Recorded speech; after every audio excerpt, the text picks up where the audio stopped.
لیکن اب جو صورتحال آ چکی ہے وہ اتنی زیادہ دگرگوں ہو چکی ہے کہ فلائٹ پہ فلائٹس کینسل ہوتی ہیں، انٹرنیشنل پابندیاں لگتی ہیں، ان فلائٹ سروسز کا کچھ اندازہ نہیں ہوتا. اور اس کے اوپر سونے پہ سہاگا یہ کہ ہمارا یہ اثاثہ، قومی اثاثہ کہ جسے کما کے دینا چاہیے تھا، وہ بیچاری خود مقروض ہے. تو یہ تمام تر صورتحال جو ہے اب تفصیلی اس پہ بات کر لیتے ہیں، کیونکہ اب جی اس کی نجکاری کا معاملہ آ چکا ہے. اور اب نجکاری سے بھی اوپر ایک معاملہ ایک اور ہے. ہم تو یہ سمجھ رہے تھے کہ جی پرائیویٹائزیشن ہو جائے گی تو اب چیزیں بہتری کی جانب جائیں گی، لیکن اب ہمیں پتہ چلا ہے کہ نجکاری سے پہلے جو قرض ہے نا ان کو کلیئر کیا جائے گا. اور یہ قرض چھوٹے موٹے قرضے نہیں ہیں، ٹھیک ٹھاک یہ قرضے ہیں. اب یہ سب چیزیں کیسے ہوں گی، اس سب پہ ہم ذرا بات کر لیتے ہیں. ہمارے ساتھ ہمارے نمائندے صلاح الدین موجود ہوں گے، اور اس کے ساتھ ساتھ شعیب نظامی سے ہم بات کریں گے کہ یہ پرائیویٹائزیشن ہوگی کیسے. تو صلاح الدین آپ سے شروع کرتے ہیں. ہماری یہ اسیٹ، ہماری وہ اسیٹ کہ جو ایشیا میں پہلی فلائٹ بنی، direct flight from Karachi to London, لیکن اب صورتحال اتنی زیادہ خراب ہو چکی ہے. صلاح الدین ذرا احاطہ کیجئے اس پوری پی آئی اے کی تاریخ کا. نجکاری کی نوبت آئی کیسے، ہم اس کو یہاں تک لائے کیسے؟ دیکھیں، نجکاری کی بات اس میں بہت ساری بد انتظامی ہے، سیاسی بھرتیاں اور دیگر معاملات ہیں جو کہ قومی ایئر لائن کا ایک بڑا نام تھا دنیا بھر میں.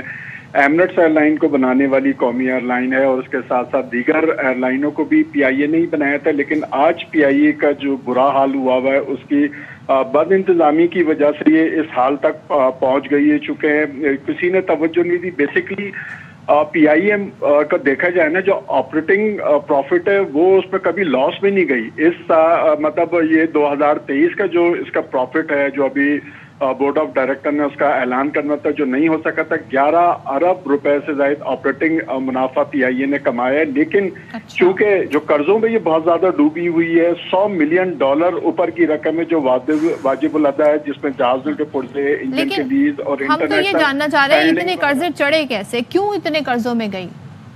دیکھیں، یہ بد انتظامی، بھاری مالیت پہ انہوں نے افسران رکھے، باہر سے بڑی بڑی تنخواہوں پہ لے کر آئے کہ جی پی آئی اے پہ چلیں گے. اس میں سیاسی مداخلت بھی بہت زیادہ رہی ہے، اور اس میں بہت ساری وجوہات ہیں جو دیکھا جائے کہ پی آئی اے کی تباہی کا باعث بنی ہے. میں ابھی یہ بتاتا چلوں آپ کو، حکومتی گارنٹی پر پی آئی اے نے 270 ارب روپے کا قرض لیا ہوا ہے، جس میں نیشنل بینک ہے، پنجاب بینک ہے، 8 کمرشل بینکوں سے قرضہ لیا ہوا ہے. جبکہ ان کی ادائیگیاں بھی ایک وہ، کیونکہ نجکاری کے اس لیے ہوتی ہے کہ نجکاری سے پہلے حکومت کو تمام قرضے ادا کرنے ہوں گے. جب تک یہ قرضے ادا نہیں کریں گے اس وقت تک نجکاری ممکن نہیں ہو سکے گی. دوسرا، کل ایک بڑی بیٹھک ہوئی ہے اسلام آباد میں، بورڈ آف ڈائریکٹر کا بھی اجلاس ہوا، جس میں اہم فیصلے بھی کیے گئے ہیں، جس میں وفاقی کابینہ نے پی آئی اے کے نئے بورڈ آف ڈائریکٹرز کی منظوری دی تھی، اور اس کے ساتھ ساتھ ایس ای سی پی سی کے قوانین کے تحت پی آئی اے کے اہم فیصلوں کے متعلق بورڈ سے منظوری لینا بھی بہت ضروری ہے. چونکہ اس میں یہ بھی فیصلے کیے گئے جن ملازمین کی سروس 4 سال رہ گئی ہے انہیں ریٹائر کرنے کی بھی تجویز کی گئی ہے نجکاری سے قبل. رضاکارانہ ریٹائرمنٹ بہت سارے معاملات ہیں نجکاری سے پہلے، ابھی تو بہت سارے مرحلے ہیں جو طے ہونے ہیں. ساتھ ہی رہیے گا، اس پر بات کر لیتے ہیں. شعیب نظامی ہمارے ساتھ ہیں.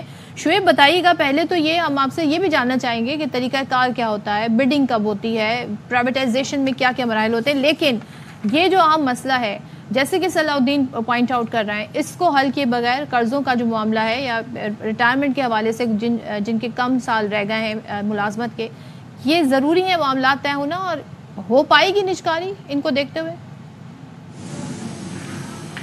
جی، پی آئی اے کی نجکاری کے اوپر جو ہے نگران حکومت بہت سارے جو ہے وہ جو رکاوٹیں ہیں وہ عبور کر کے چلی گئی ہے. اور جب نئی منتخب حکومت آئی ہے تو اس کے لیے ایک بہت اچھا پلیٹ فارم آلریڈی موجود ہے جس کو انہوں نے جو ہے وہ مکمل کرنا ہے.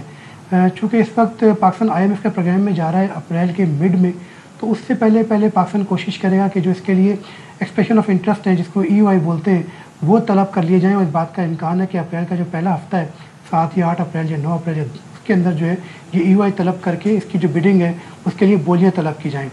اس کے لیے جو ہے وہ جو ایک قدم پہلے ہے وہ یہ ہے کہ حکومت نے فیصلہ کیا ہے کہ پی آئی اے کے 2 کمپنیاں بنائی جائیں گی. جو ایویشن مین کور کام ہے وہ الگ ہوگا، اور جو دوسری کمیٹی ہے وہ ایک جو ہے وہ کمپنی ہولڈنگ کمپنی ہوگی جس کو ایس ای سی پی میں رجسٹر کیا گیا ہے. تمام کے تمام قرضے واجبات جو ہے تقریباً 700 ارب روپے کے آس پاس وہ اس ہولڈنگ کمپنی کے اندر جو ہے پارک کر دیے جائیں گے. اور جو پی آئی اے کا جو کور فنکشن ہے ایویشن کا،